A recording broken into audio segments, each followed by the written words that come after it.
stories we're watching right now. We at the Fed understand the hardship that high inflation is causing. We're strongly committed to bringing inflation back down, and we're moving expeditiously to do so. The Federal Reserve increases interest rates by an amount this nation hasn't seen in nearly 3 decades, and it says to brace for more interest rate increases. How consumers are already feeling this and how it's already impacting almost everything consumers buy. Plus, the Senate Judiciary Committee held a hearing today on children and gun violence as lawmakers move toward passing bipartisan gun control and safety measures, at least in the Senate. We'll have the latest from Capitol Hill on when those measures might become law. And newly released footage shows a congressman leading a group through several Capitol offices 1 day before the January 6th attack.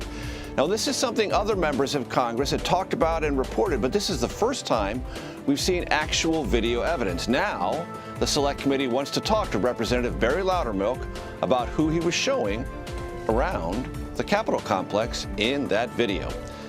And the man who attempted to assassinate President Ronald Reagan and who wounded 3 others in the process is on the verge of achieving complete freedom.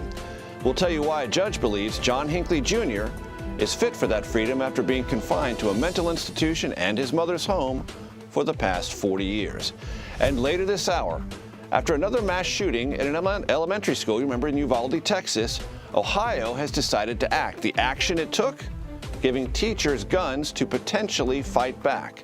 We'll talk about this measure and the many concerns and questions around it. But we begin with President Biden calling on U.S. oil companies to produce more gas and reduce prices. In a letter to 7 oil companies, the president told them, if they would, please work with the administration to boost supplies, lower the cost of refining, and thereby bring down prices at the pump. All this comes as the national average for a gallon of regular gas now just a little bit over $5. The Federal Reserve, as we mentioned earlier, is also taking steps to fight inflation. Today it announced a major step it said it hopes will rein in ever higher prices. Skylar Henry has more from the White House. The Federal Reserve announced it's raising interest rates by 3/4 of a point. High inflation imposes significant hardship, especially on those least able to meet the higher costs of essentials like food, housing, and transportation. Higher interest rates make it more expensive to borrow money. That, in turn, means many people will eventually spend less. That leads to a drop in demand for goods, which should lower inflation. Right now, demand is substantially higher than available supply, though. So we feel that there's a role for us in moderating demand. Those are the things we can affect with our policy tools.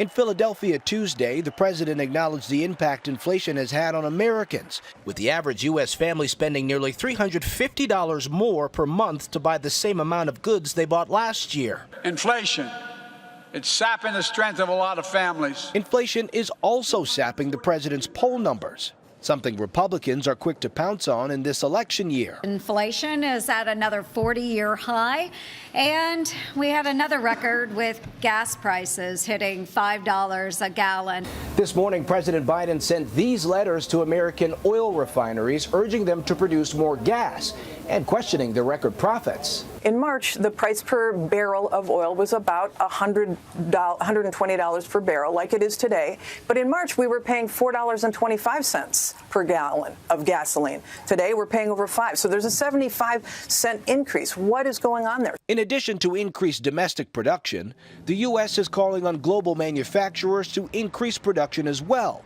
The U.S. is the world leader in oil and gas production, with Saudi Arabia second. The White House has announced President Biden will travel to Saudi Arabia next month. Skylar Henry, CBS News, the White House. Senior White House and political correspondent Ed O'Keefe joins us now. Ed, President Biden, through these letters today, is pushing oil companies to increase capacity, specifically refining capacity, and lower the prices. Can they do that? And what do the companies want, if anything, in return, as they've discussed this, I believe, on an ongoing basis with the Biden White House? Yeah, and we should point that out. In fact, this is part of an ongoing dialogue that just doesn't get shared with all of us in the form of presidential letter writing. The response from oil companies today and the industry groups that represent them is essentially, look, we're working on boosting our refinery capacity in the United States, but given that there was a pandemic that led to a record and dramatic drop in supply. We cut our ability to refine, and it's going to take a few years and a fair amount of money and resources to put those refineries back in place. Shell, for example, saying that they're working on that. But the other thing they say is we would be doing more, we would be preparing to do more if the Biden administration would give us a broader sense of what exactly its energy policy is. For example, they want to do more drilling in the Gulf of Mexico. There's a 5-year plan that the industry says needs to be updated by the administrations or the various departments that oversee oil drilling, and they're not getting it. And if they let that lapse, it's going to be harder for them to continue to do exploration and drilling, refinery, and then selling that oil on the open market. But remember this, we are on the verge of barrels per day production, essentially, hitting pre-pandemic record highs. By next year, it's likely that on a daily basis, the United States is going to be producing just north or south of about 13 million barrels a day. That will be a record. We would have hit that record by now and be far exceeding it most likely had the pandemic not happened and supply plummeted almost overnight. So the idea that we're not producing as much as we could is a fair argument by the Biden administration, but one that can't be solved overnight. And as one industry official pointed out to me today, isn't it funny, paraphrasing, that an administration that from day one has basically said we don't want there to be much focus on oil and gas production anymore, they now suddenly are desperately seeking more supply from us. And I'm really glad you put it in that context, Ed, because for the audience's benefit, right now the White House has two problems. It has a price problem, which is creating a political problem. Yep. And the solution to that price problem is more supply. And the suppliers are saying, we need predictability. We can't address your supply problem tomorrow, but if you give us predictability for 5 years, in the not too distant future, we possibly can, which collides directly, as I understand it, with the administration's preference and certainly policy impetus to increase awareness, visibility, and regulatory access for renewables and not for fossil fuels. And one more quick point on this, and I think we're going to see in the next few weeks. They also suggest, you know, the president can go to Saudi Arabia for a variety of reasons as he's going to. It's not just about energy policy when he goes there. There's a big meeting of Gulf states and other Arab nations. They're going to discuss human rights most likely, but this is going to be a topic, right? Trying to get the biggest oil producer, member of OPEC to be putting out more so that price goes down, as you said. But they argue, and you're going to hear Republicans argue this and others who think about energy policy differently, you wouldn't have to go to Saudi Arabia and beg for this if you would only create as friendly an environment as possible for the energy industry writ large in this country and come up with a better, more defined energy policy that includes oil and gas production while you're also pushing for these other things. So that's something we'll probably hear more of as the visit to Saudi Arabia nears. So, switching topics ever so briefly, Ed, the Fed today raised interest rates to try to get inflation under control. White Houses typically don't react to that, but the general atmospherics about these two things, a rise in interest rates by a factor higher than we've seen in almost 30 years, and the overall sense that something needs to be done, and maybe it's harder money, meaning more expensive money to borrow in order to cool inflation.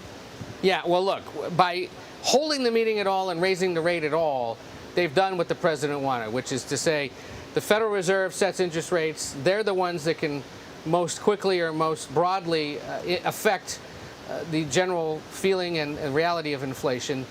So they've acted now. And Chairman Powell did what he did to explain where he thinks things are headed. And he said something very similar to what the White House has been saying, although there's no coordination between the two entities. It's going to be here for a little while. It's going to go down in 2023. There's going to be some pain.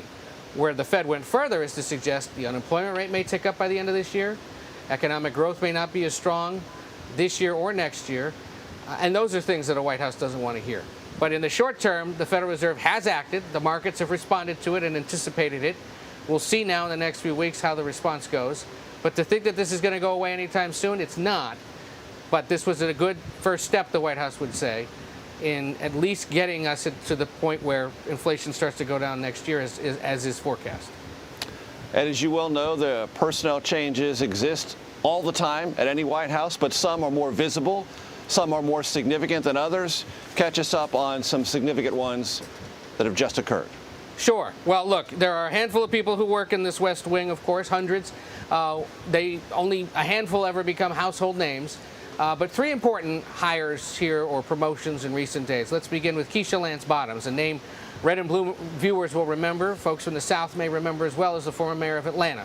Somebody who was briefly considered as a potential vice presidential running mate, somebody who was seen as having statewide ambitions in Georgia, is going to come here to the White House and at least temporarily serve as head of what's called the Office of Public Engagement, one of the sort of outward-facing offices that takes the incoming from various outside groups, lawmakers and others, an important way for the president to take the temperature of key constituencies, of fellow Democrats. Keisha Lance Bottoms, somebody he likes, somebody he got to know over the course of the 2020 campaign, will take that job. Another one, a woman named Julie Chavez Rodriguez. She currently holds a job leading what's called the Office of Intergovernmental Affairs. Similar to that other office, usually deals with a mayor, a governor, a county executive if there's a natural disaster or a mass shooting, and then also sells policy. She's going to become a senior advisor, breaking the inner Biden circle as an outsider, somebody who hasn't served alongside him for several years, and that's significant, and now becomes even more so the most senior Latina serving in this the staffing, at least here at the White House. Another important symbolic move and brings him broader perspective. The other name to know is Stuart Dellery, who's been the deputy White House counsel. He's now the top lawyer here, as Dana Remus, who helped put Ketanji Brown Jackson on the Supreme Court and has handled other legal matters, is on her way out. All of this is normal. It happens in administrations, Major, as you know best, and just a sign, though, of not only diversity of ethnicity and gender, but more importantly, perhaps right now, going into a tough midterm cycle, perspective. It's something this president wants and needs. Ed, before I let you go, and real quickly, you said something a moment ago that I want you to focus on, bringing in an outside advisor who will crack that inner circle of Biden advisors who've been around him for so long. I've heard many Democrats advocating for that for months. Yep, and Julie Chavez Rodriguez helps with that. Veteran Democratic operative, very close with the vice president as well. Like I said, a Latina, one of only essentially 3 or 4 women in the circle. There have been guys in this circle for years. Ron Klain, the chief of staff. Mike Donnellan, his lead speechwriter and sort of brain and heart. Bruce Reed, a longtime Senate aide, well-known moderate Democrat. Steve Ricchetti, another good envoy to Capitol Hill and to K Street here in town. Those guys have been with him for decades. Chavez Rodriguez, who we should point out is also the granddaughter of Cesar Chavez, the labor leader, the civil rights leader, is definitely a new face, but one this White House understands is needed around that table or around the sofas in the Oval Office as they worry about eroding support among Latino voters and how big issues play out across the country. Excellent. Ed O'Keefe, as always, thank you so very much. Take care. As you are probably aware, a number of key primaries and a special election took place Tuesday. Let's go to the Texas's 34th Congressional District, where Republican Mayra Flores won a special election to replace a congressman who left the House to become a lobbyist. The win for the GOP flips a House seat from blue to red. Flores will be the first Mexican-born woman to serve in the U.S. Congress. In South Carolina's 1st District, incumbent Congresswoman Nancy Mace won her GOP primary over Trump-endorsed candidate Katie Arrington. An endorsement from former South Carolina Governor Nikki Haley helped a lot, as well as Mace calling herself a fiscal conservative. Meanwhile, in South Carolina's 7th District, incumbent Congressman Tom Rice lost by more than 2-to-1 margin to Trump-endorsed candidate Russell Fry. This marks the first time this election cycle that an incumbent who voted for former President Trump's impeachment lost at the ballot box. And in Nevada's Republican Senate primary, Adam Laxalt won by almost 20 points to advance to the general election. He will face Democrat incumbent Senator Catherine Cortez Masto, considered by some to be one of the most vulnerable Senate Democrats seeking re-election this cycle. For more on all of this, let us bring in Nancy Sanchez and Joel Payne. Leslie, as you're probably well aware, CBS News political analyst and Republican strategist. Joel, CBS News political contributor and Democratic strategist. Okay, for both of you. We sort of get tired with the thematic approach of Trump endorsement value, how much, where, what conditions. Leslie and Joel, break it down after these results. We'll go with ladies first, Major. I'll start. Yes. Yeah, there you go. So again, I think we're exactly where we were in the last primary, where you see Trump has a mixed record. Some really big wins that you talked about, where Trump endorsements made a significant difference. You talked about South Carolina, where you had Tom Rice, Nancy Mace, and those two both had voted for impeachment with regard to January 6th. Nancy Mace came back around, ended up doing campaign ads in front of Trump Tower and looking for the aura of the Trump support, and she wins, Rice loses. That's a really significant message, I think, for a lot of incumbents and a lot of folks who are politically calculating how close they want to be to the president. There is no doubt the former president has a significant impact in raising money, raising profile. It's peculiar, many would argue, that the individuals he chooses, and he is not backing down from a fight in supporting many unconventional candidates in primaries against Republican incumbents. That being said, you still have a lot of jockeying and folks who are trying to decide just how close they want to get to Trump looking to 2022 November. Joel? Well, look, I think we are so thirsty sometimes to have these conclusive results from these primary nights, these special elections, et cetera. The truth is the country is very diverse. There's a lot of one-offs. And there are very few themes. You could have told 5 different stories based on the results last night. And by the way, that mimics recent primary days that we've seen. I think the fact of the matter is that Donald Trump is very much an influencer in the Republican Party, but I do think the Republican Party is slipping from his grip ever so slightly.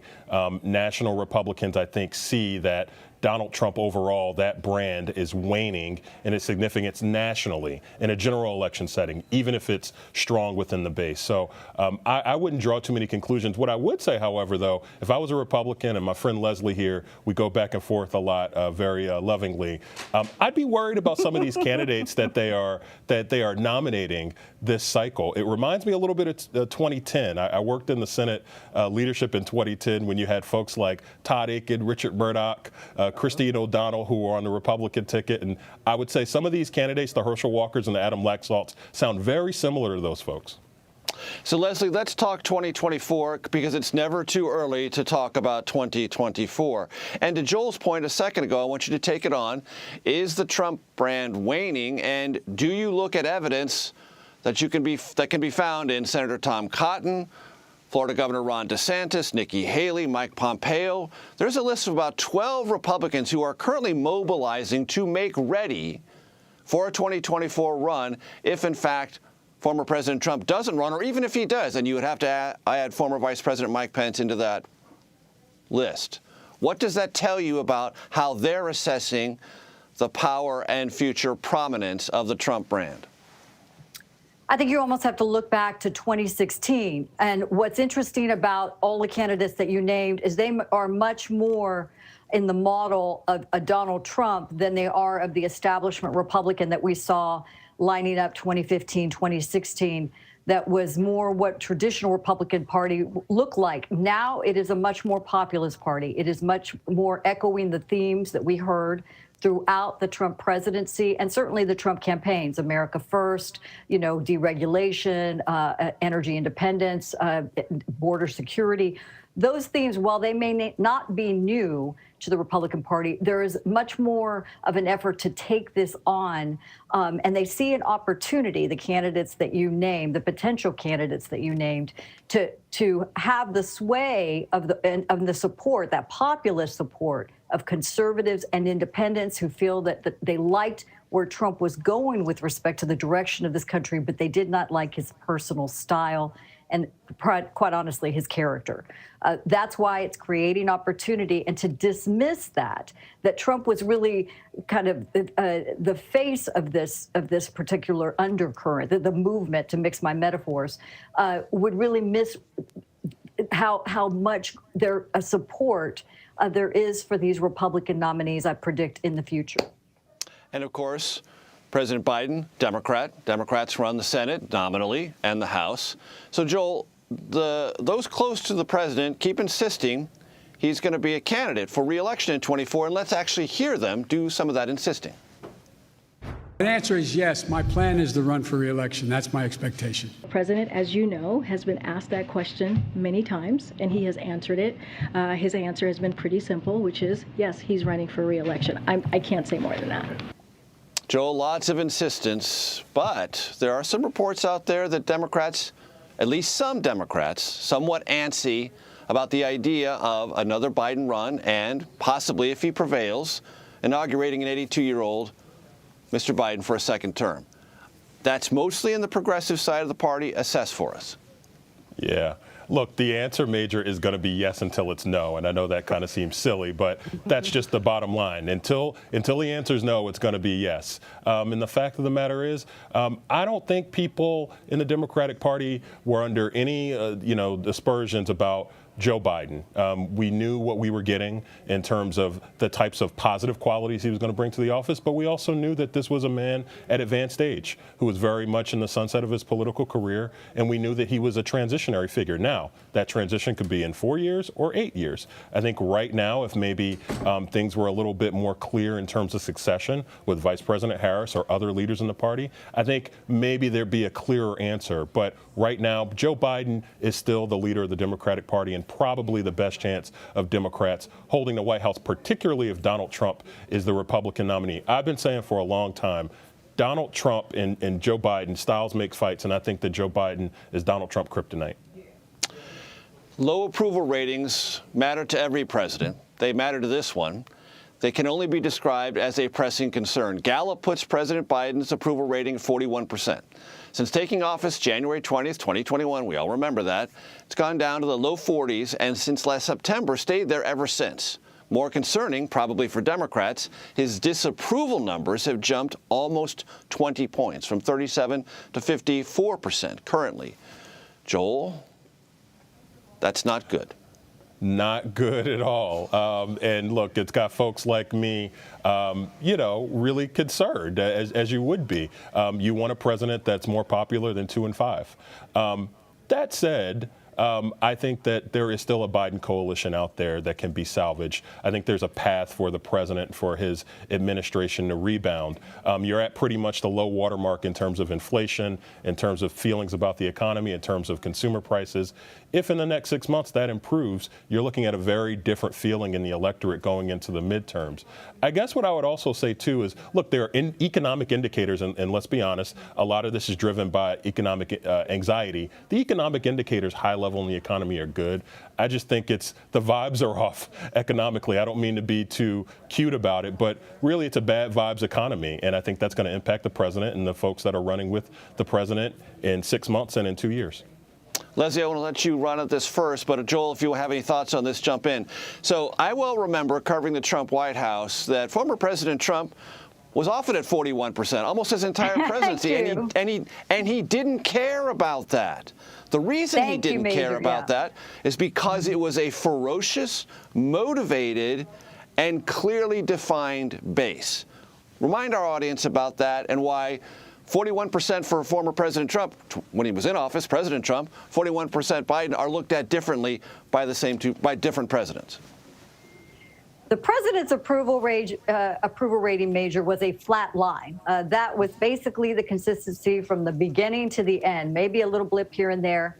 Unlike conventional presidencies where they look for these high water marks and low marks, especially related and connected to the impact and how people are feeling about the economy and their own pocketbook. Trump was a contrarian on that as well. For a lot of the reasons you spoke about, there is an interesting statistic with respect to Gallup that they've put out, and it's polarization when you're seeing the extremes on both sides, and it's continued to move in that direction. But what you did see in 2021 is a move about 9 points from the Democrats to a +5 for Republicans, and you haven't seen a +5 or any pluses on the Republican side with respect to independents, significantly moving that way for a while. And what that tells me, again, is what Biden is facing is this difficult economy and a very mercurial electorate who want to see action and responses directly affecting their family households, and they want to see it immediately. Joel, Major, the last word ever so quickly.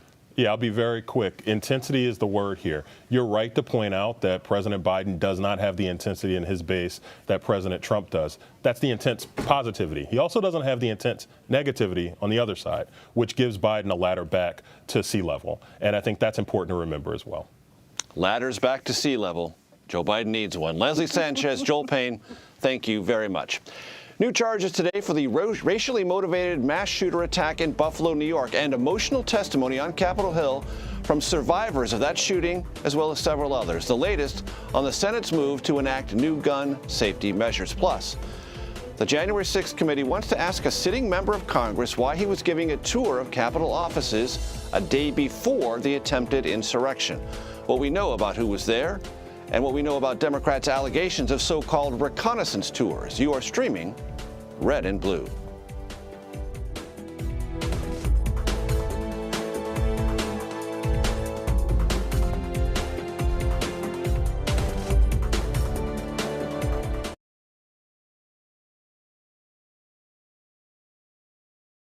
I'm Nora O'Donnell in our nation's capital. We're here at the White House with the President of the United States. Thanks for having me. I appreciate it. We've never done an interview like this before. That's correct. Tonight, a congressional investigation sparked by reporting from CBS News. What's your message to consumers? They need help now. Tell him I feel it. The CBS Evening News with Nora O'Donnell from Washington, D.C. on CBS and streaming on Paramount+. We will witness yet another moment in history. The threat of severe weather and dangerous tornadoes is expected to last. Let's get the forecast from our partners at the Weather Channel. Here we are in our virtual view. Now 6 feet of water, imagine that. Cars that can act like battering rams. These hyper-realistic simulations show you what the weather will look and feel like before it happens. This is our virtual view, what it actually looks like. Those are some of the best graphics I've seen. Spare no expense, Gail. We experience the weather in a whole new way. New federal charges have been announced against the suspected Buffalo supermarket shooter. Meanwhile, the Senate Judiciary Committee met Wednesday to discuss the impact of gun violence on children. Trinity Chavez has more from New York. Attorney General Merrick Garland laid flowers at a memorial in Buffalo to honor the 10 lives lost at the Tops supermarket. In the days and weeks since the attack, we have all witnessed the strength of this community's bonds, its resilience, and its love. I am humbled to have just felt that firsthand. Garland outlined new hate crime charges filed against the alleged shooter, who could face the death penalty if convicted. The affidavit in support of the complaint quotes the defendant as stating that his goal was to, quote, kill as many blacks as possible. On the heels of the Buffalo shooting, New York State has already toughened gun control laws, and now the focus is on federal lawmakers to act. I plead with you to pass common sense gun legislation so children and youth can grow up in safe communities. The Senate Judiciary Committee heard from witnesses on Wednesday, demanding action to protect children from gun violence. Never for a moment did I think that he would be murdered in his English class. Florida father Max Schachter lost his son Alex in the Parkland shooting. We cannot focus on school safety only when a tragedy happens. School safety must be a year-round priority. The Senate is working to hash out a bipartisan deal reached earlier this week to combat gun violence that includes new red flag laws and enhanced background checks on gun buyers. Trinity Chavez, CBS News, New York. The House Select Committee investigating the January 6th assault on the Capitol has released new footage ahead of Thursday's hearing. It shows Georgia Republican Congressman Barry Loudermilk leading a tour in the Capitol complex a day before the attempted insurrection. Now, while the congressman admits to showing House office buildings to constituents on January 5th, he said they were not part of the subsequent riots one day later. But the committee claims one person who was on that tour actually was part of the attack that occurred the very next day. CBS News congressional correspondent Scott McFarland is with me now. Scott, take us through what the committee's video appears to show, Loudermilk's response, and where people who are just coming to this story for the first time can fairly conclude. First of all, Major, the timing is interesting. This is all happening one day before the third public hearing of this January 6th Select Committee, and the committee appears to be training its focus on this tour group that was here in the complex January 5th, 2021.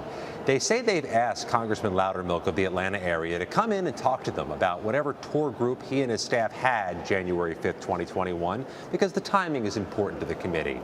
Loudermilk and the committee have gone back and forth. They haven't had a meeting of the minds or a meeting otherwise. So today the committee issued a new letter and released that video. In the video, you can see this group moving through the House office buildings. That's different than the Capitol. It's across the street. It's connected underground to the Capitol, but it's a separate part of the complex.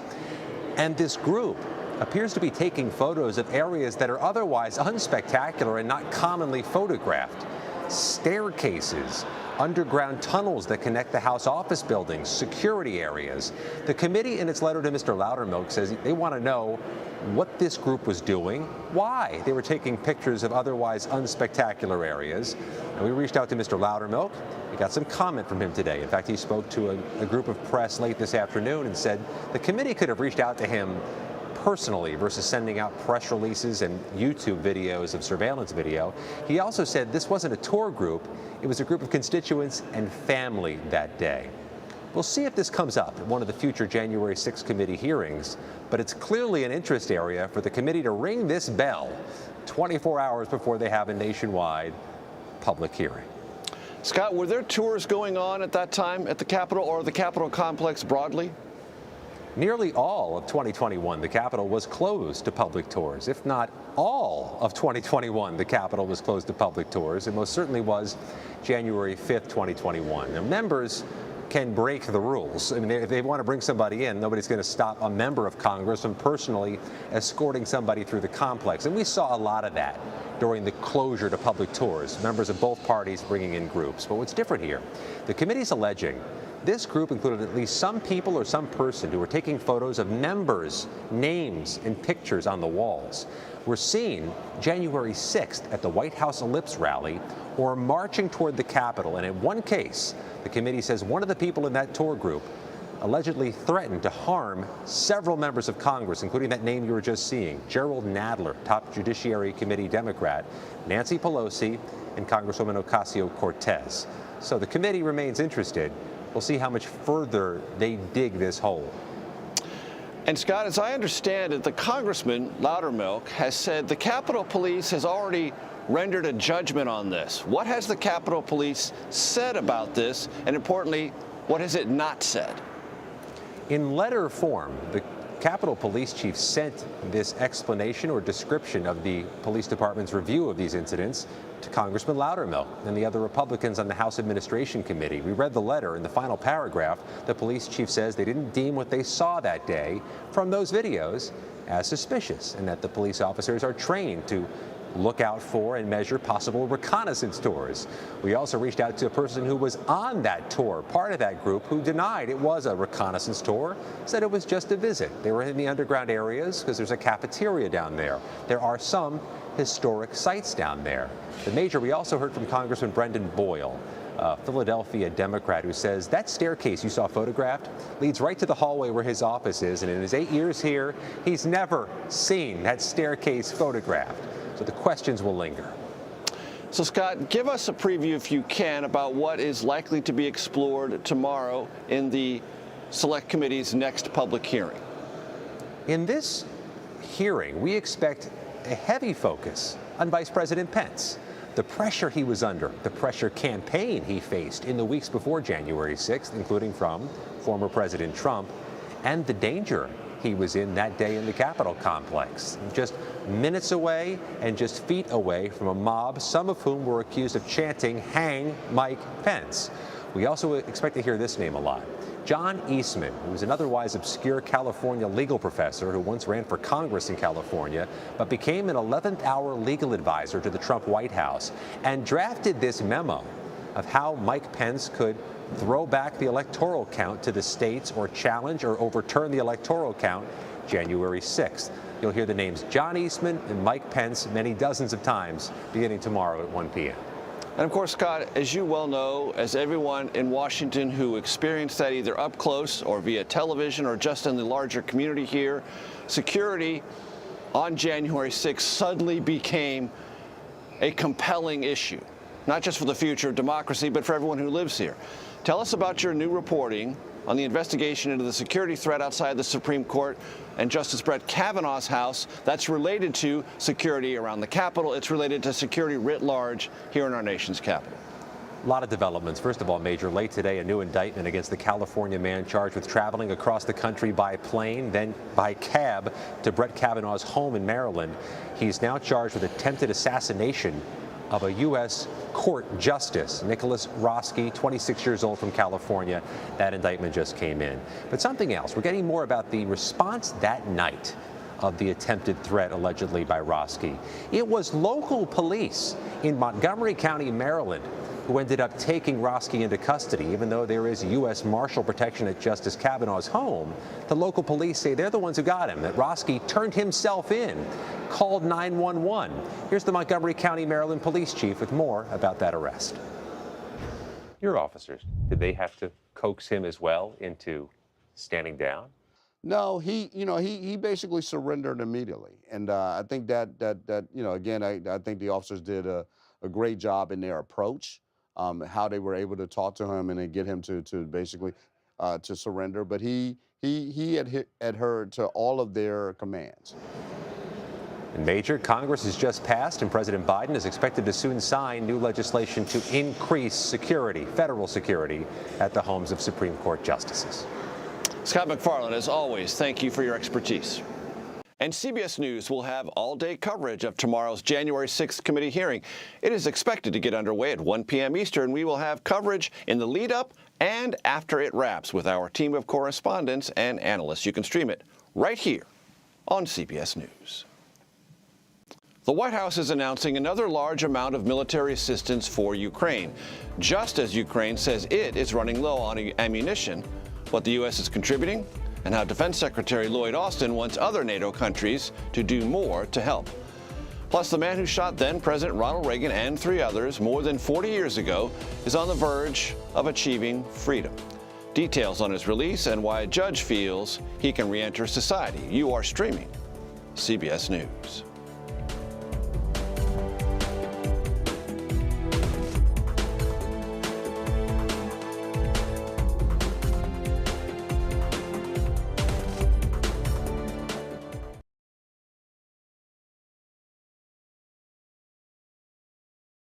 I'm Norah O'Donnell in our nation's capital. We're here at the White House with the President of the United States. Thanks for having me. I appreciate it. You've never done an interview like this before. That's correct. Tonight, a congressional investigation sparked by reporting from CBS News. What's your message to consumers? They need help now. Tell him I feel it. The CBS Evening News with Norah O'Donnell from Washington, D.C. on CBS and streaming on Paramount+. We will witness yet another moment in history. The threat of severe weather and dangerous tornadoes is expected to last. Let's get the forecast from our partners at the Weather Channel. Here we are in our virtual view. Now 6 feet of water, imagine that. Cars that can act like battering rams. These hyper-realistic simulations show you what the weather will look and feel like before it happens. This is our virtual view, what it actually looks like. Those are some of the best graphics I've seen. Spare no expense, Gail. We experience the weather in a whole new way. Welcome back to Red and Blue. Here is a look at some of our top stories. The Federal Reserve has raised interest rates by 0.75 percentage point, marking the largest increase since 1994. Officials say more rate increases will come later this year as the Fed continues to work to slow rising inflation. Plus, the Senate Judiciary Committee held a hearing Wednesday to discuss the impact of gun violence on children. Senators are continuing to push bipartisan gun control measures, and they're trying to get them done before both houses of Congress break for the July 4th recess. And the U.S. is sending an additional $1 billion in military aid to Ukraine. This latest package includes anti-ship missile launchers, howitzers, and ammunition for high-mobility artillery rocket systems. Ukrainian officials say the weapons will make a big difference in the deadly ongoing battle for control of the Donbas region. The man who attempted to assassinate President Ronald Reagan has been granted unconditional release from court-ordered psychiatric supervision. John Hinckley Jr. shot and wounded former President Reagan and several others in 1981. He was later found not guilty by reason of insanity and spent decades in psychiatric care. The 67-year-old Hinckley has been living under federal supervision in Virginia since 2016. At a hearing 2 weeks ago, a judge ruled that Hinckley is no longer a danger to himself or to others. The White House has announced another round of military assistance for Ukraine. In Brussels today, Defense Secretary Lloyd Austin said the U.S. will send $1 billion more in assistance. The package will include key weapons that the Ukrainian military has asked for. CBS News national security correspondent David Martin joins me now. David, walk us through what you know so far about this new round of assistance. Well, the $1 billion really breaks down into two categories. One category is equipment that will come from existing U.S. military stocks, can be put on a plane right away and sent toward Ukraine. The other is new equipment that is being bought for Ukraine by the U.S., but that has to first come off an assembly line somewhere here in the United States before it can be shipped. So that's going to take weeks, if not months, to reach Ukraine. In that first category, the $350 billion taken out of existing stocks, that's mainly long-range artillery systems and the ammunition to go with them. You'll recall that on, I think it was June 1st, the President authorized the U.S. to send this new multiple launch rocket system called HIMARS, which is capable of shooting with precision guided munitions out to 40 miles. This would be really a new capability for the Ukrainians. The first class of Ukrainian soldiers learning how to use that HIMARS system graduated today, and in this package of $350 million, there was money for 100 of these precision-guided rockets that will be fired by that system.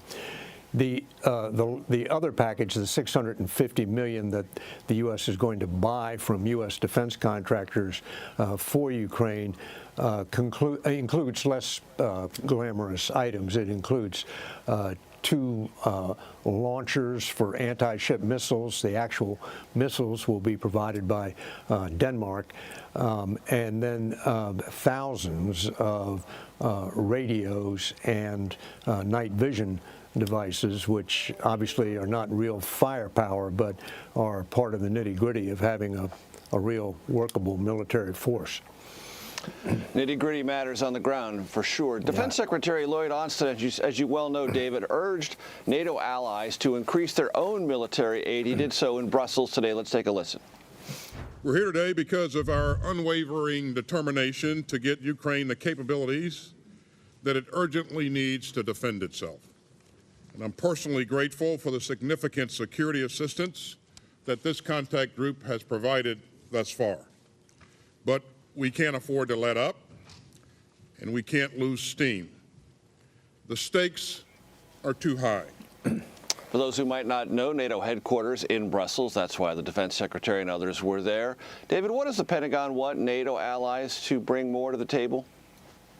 Well, NATO uses many of the same weapon systems that the U.S. military wants. So what the Pentagon really is asking of NATO is to double down on what the U.S. is sending. So, for instance, the U.S. has sent or promised to send Ukraine 126 of these 155 millimeter howitzers. Well, the Brits use the same howitzer and the same ammunition. The Canadians use the same howitzer, the same ammunition. So it's a combination to create the numbers that Ukraine needs to go up against the superior numbers that Russia has. So the U.S. has provided Ukraine with 126 of these howitzers. But General Milley, the chairman of the Joint Chiefs of Staff, said today that if you add in all of the howitzers contributed by all of the NATO countries, it comes to somewhere between 300 and 400 artillery pieces. So having all these other countries chip in really enables the U.S. to try and match Russia in the numbers game. And of course, the Pentagon is watching the day-to-day battle space quite closely, David. The battle in Ukraine continues, the war ravages continue, but it has slipped somewhat from the top of the headlines here in the United States. What can you tell the audience about the state of play in this ongoing conflict in Ukraine and the rate at which Ukrainian soldiers and civilians are dying? Well, General Milley, the chairman of the Joint Chiefs I mentioned just a moment ago, compared it today to World War I. Vast expenditures of ammunition, large numbers of casualties, very little change in the front line. And that is what is happening now, mainly in the east of Ukraine, the area called the Donbass, where the Russians are just using this grind-them-out offensive tactic of using artillery just to level everything in front of them, and then they move in and occupy that position, but at great cost. Now, Ukrainian officials have said the Ukrainians are losing 100 killed in action a day. Those are military personnel. The battlefield rule of thumb is for every one soldier killed, 3 more are wounded. So those are very significant casualties. But the Russians are taking even greater casualties. Now, the Russians have much greater manpower resources than Ukraine, and they have many more artillery pieces than Ukraine. So on paper, you would say that, sure, Russia wins the battle of attrition, but wars aren't fought on paper, they're fought on the battlefield, and that's where the morale of the Ukrainian military comes into play. They're fighting for their very existence, and they are simply just fighting harder than the Russians. David Martin, we thank you so much. Sure. A new law in Ohio is allowing teachers to arm themselves at their schools. What we know about how much training will be required and who is paying for the program. You're streaming Red and Blue.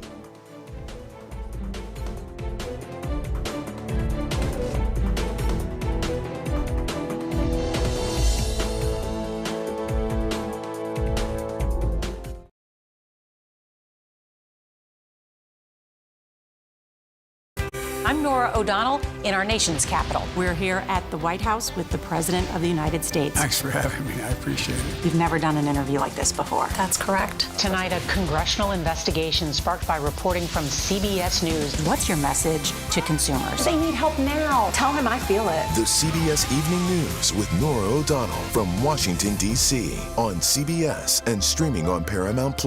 We will witness yet another moment in history. The threat of severe weather and dangerous tornadoes is expected to last. Let's get the forecast from our partners at the Weather Channel. Here we are in our virtual view. Now 6 feet of water, imagine that. Cars that can act like battering rams. These hyper-realistic simulations show you what the weather will look and feel like before it happens. This is our virtual view, what it actually looks like. Those are some of the best graphics I've seen. Spare no expense, Gail. We experience the weather in a whole new way.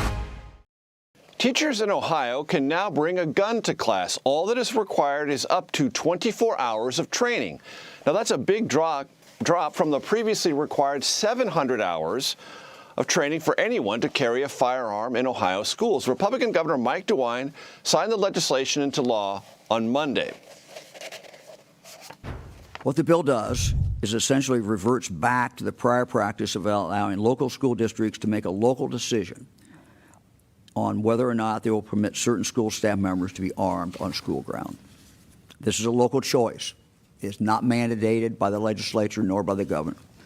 Each school board will determine what is best for their students, their staff, and their community.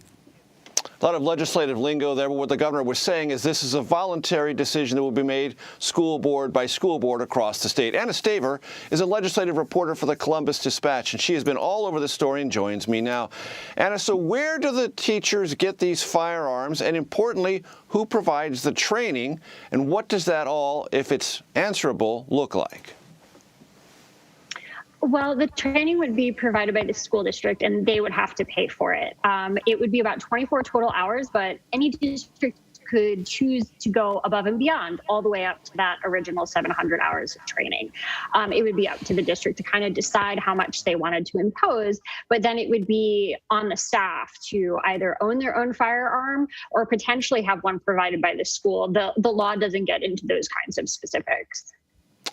So for parents who might be curious, in Ohio or anywhere else this legislation might appear, firearms in schools brought in by teachers, where will they be kept? You know, that's one of the problems that the Democrats and law enforcement and teacher organizations here have had with this bill. There's no safe storage requirement.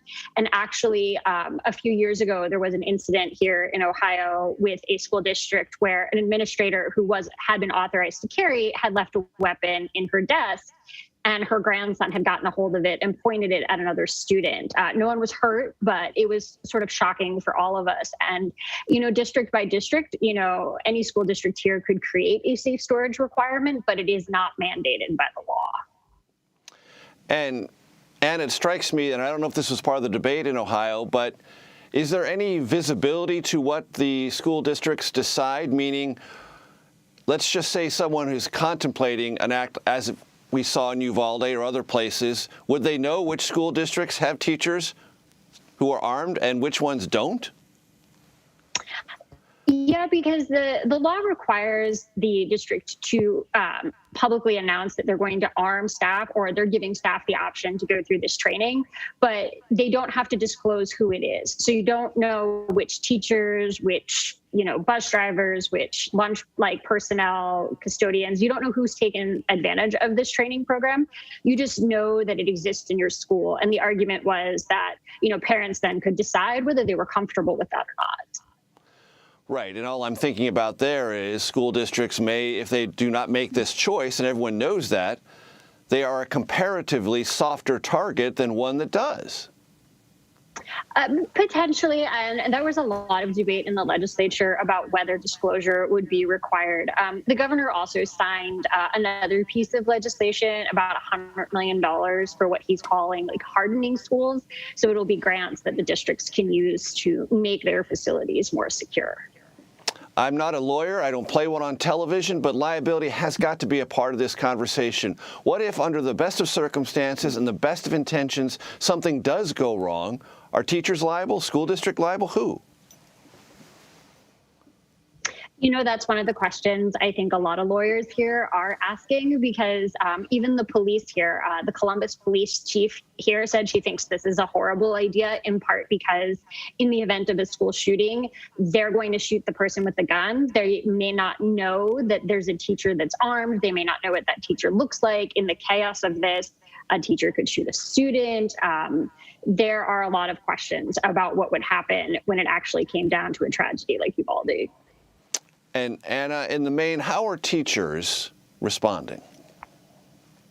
You know, it's been across the board. In some of our more rural districts, there are some teachers who are talking about long response times. You know, when you live out in the country 10, 12, 15 minutes from a police station, you know, those minutes can make a huge difference.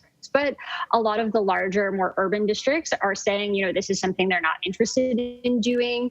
This is not something they feel comfortable doing. I spoke with one teacher who sort of said, you know, a lot of school shooters are students or former students, and asking me to shoot one of my own kids is really difficult. Like, just the actual act of taking a shot at a former student isn't something she thought she could do. With the Columbus Dispatch, Anna Staver, thanks so much for your time. Thank you.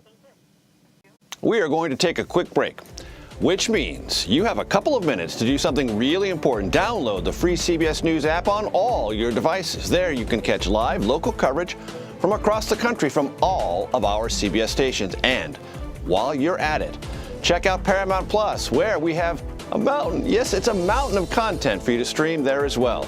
That includes your favorite shows, movies, and sports.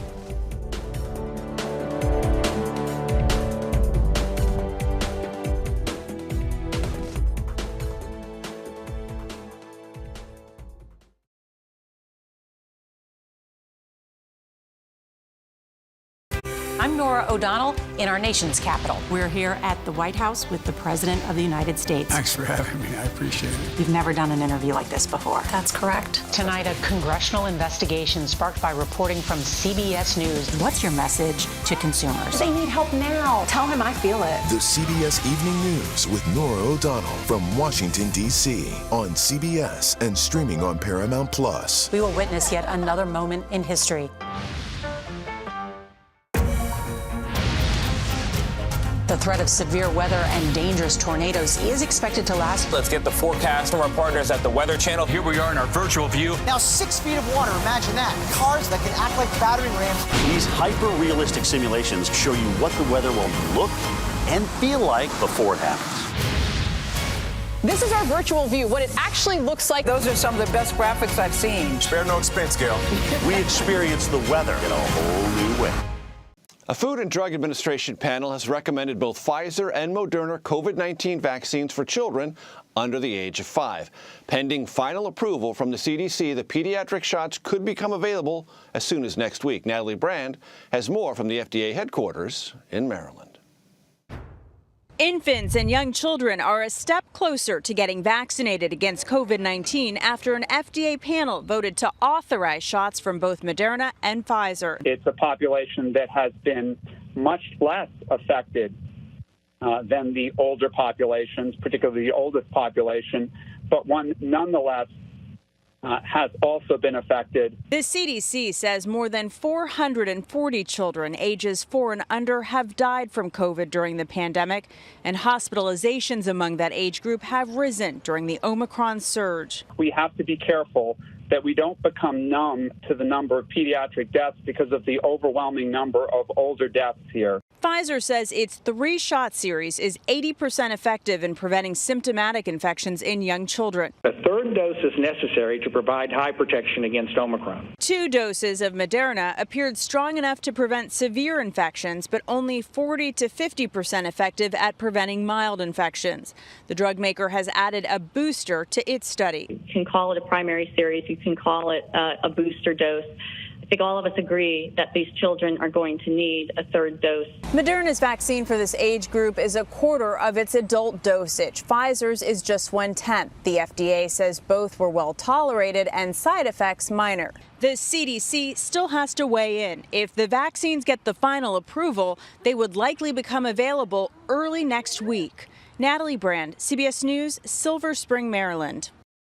That does it for today. You can stream Red and Blue Monday to Thursday at 6 p.m. Eastern. And a reminder, if you want to watch previous episodes of the program, you can see them anytime on the CBS News website. All you have to do is go to cbsnews.com/redandblue.